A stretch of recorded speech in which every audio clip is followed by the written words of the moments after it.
Now the government is expected to do a U-turn over mandatory COVID-19 vaccines for NHS and care workers after growing concerns the sector could be left with a massive staffing crisis.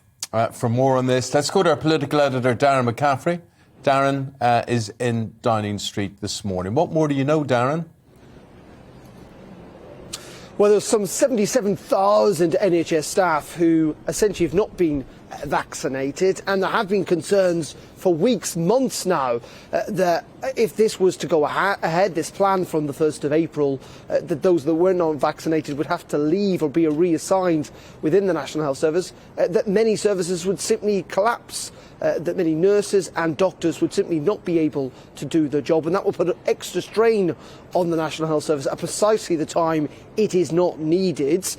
Now, the government, under pressure, have started to review this policy because essentially people, if they were to be fully vaccinated by the start of April, would have had to start getting their vaccines, or the last possible moment would have been this Thursday. Now, ministers are going to meet later on today. It looks almost inevitable now that this policy will be scrapped. The government to date have argued that the unvaccinated put patients at risk inside hospitals and in other care settings. In essence, they argue because if you're vaccinated, you're less likely to get the virus and thus less likely to pass it on. Those on the opposing side say, however, well, vaccines don't show any evidence that in themselves that they stop transmission, and that it should be up to individuals to make those decisions. So in the end, I think the pressure that the NHS would be under has forced ministers' hands on all of this, and we're expecting them to do a pretty significant U-turn that will affect, as I say, tens of thousands of people right across the National Health Service. OK, Darren, and I just want to turn our attention to Brexit. The Prime Minister's written a big piece in the Daily Mail today talking about the Brexit Freedoms Bill with a plan to boost business and cut red tape. What more can you tell us?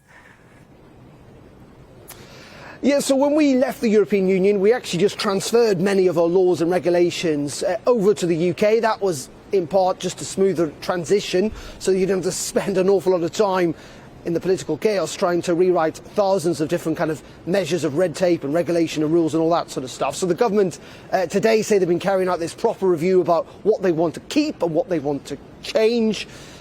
Things like, for example, having VAT on tampons or potentially energy bills and on other things. They argue it'll also cut red tape for businesses, help grow jobs, though there is a bit of anger about this because the decisions are going to be made here in Westminster and not necessarily in the devolved governments in Scotland, Wales and Northern Ireland, so that's angered the devolved administrations. But also there are always questions on there about whether it's EU red tape or UK red tape, but in the end, how much money will it actually save? How many jobs will it create? It's very easy to throw 1 billion, 2 billion around.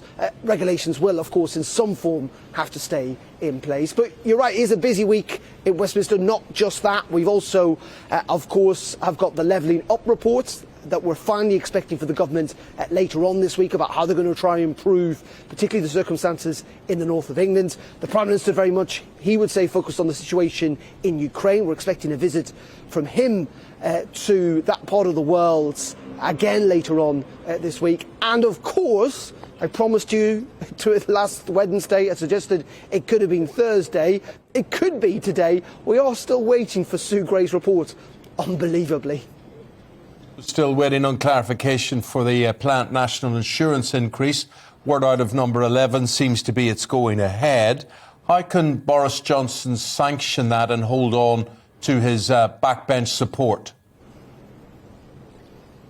Yeah, really fascinating this, isn't it, Eamon? There were lots of suggestions last week that the Prime Minister was going to do, again, a U-turn on all of this. But interestingly, yesterday, the Chancellor and the Prime Minister wrote a joint letter in the Sunday Times saying it was going to go ahead. This is the national insurance hike, 1.25%, that is going to pay for essentially social care in the long term, but national health services in the immediate term, given the burden of the pandemic. But Tory MPs are not very happy about this. First of all, it breaks a manifesto commitment. The taxes would not be going up. That is clearly not the case when it comes to national insurance. And they think it also is coming at the worst possible time as energy prices go up, as inflation is very high, as tax thresholds are also due to change. Can people really afford it in April of this year?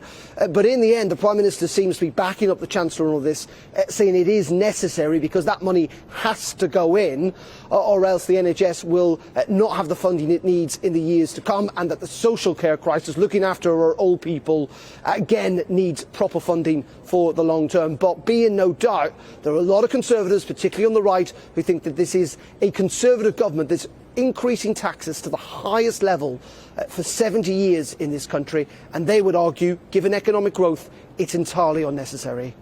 Darren, thank you very much indeed. We'll leave it there. Your views, gbviews@gbnews.uk, or you can tweet at GBNews.